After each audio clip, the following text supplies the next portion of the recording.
During the whole of a dull, dark, and soundless day, in the autumn of the year, when the clouds hung oppressively low in the heavens,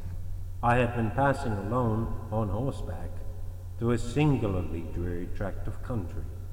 and at length found myself, as the shades of the evening drew on, within view of the melancholy house of Usher.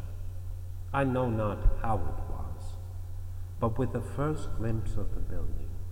a sense of insufferable gloom pervaded my spirit. I say insufferable, for the feeling was unrelieved by any of that half-pleasurable because poetic sentiment with which the mind usually receives even the sternest natural images of the desolate or terrible. I looked upon the scene before me, upon the mere house and the simple landscape features of the domain, upon the bleak walls, upon the vacant eye-like windows, upon a few rank sedges, and upon a few white trunks of decayed trees, with an utter depression of soul which I can compare to no earthly sensation more properly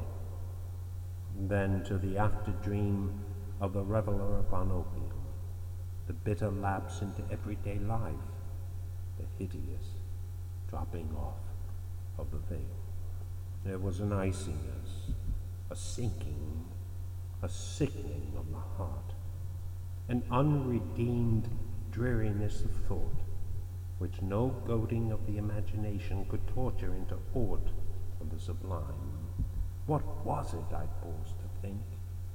What was it that so unnerved me in the contemplation of the house of Usher? It was a mystery all insoluble, nor could I grapple with the shadowy fancies that crowded upon me as I pondered.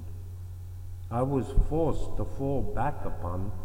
the unsatisfactory conclusion that while, beyond doubt, there are combinations of very simple natural objects which have the power of thus affecting us, still the analysis of this power lies among considerations beyond our depth. It was possible, I reflected, that a mere different arrangement of the particulars of the scene, of the details of the picture, would be sufficient to modify or perhaps to annihilate its capacity for sorrowful impression. And acting upon this idea, I reined my horse to the precipitous brink of a black and lurid tarn that lay in unruffled luster by the dwelling, and gazed down, but with a shudder even more thrilling than before, upon the remodeled and inverted images of the grey sedge and the ghastly tree stems and the vacant and eye-like windows.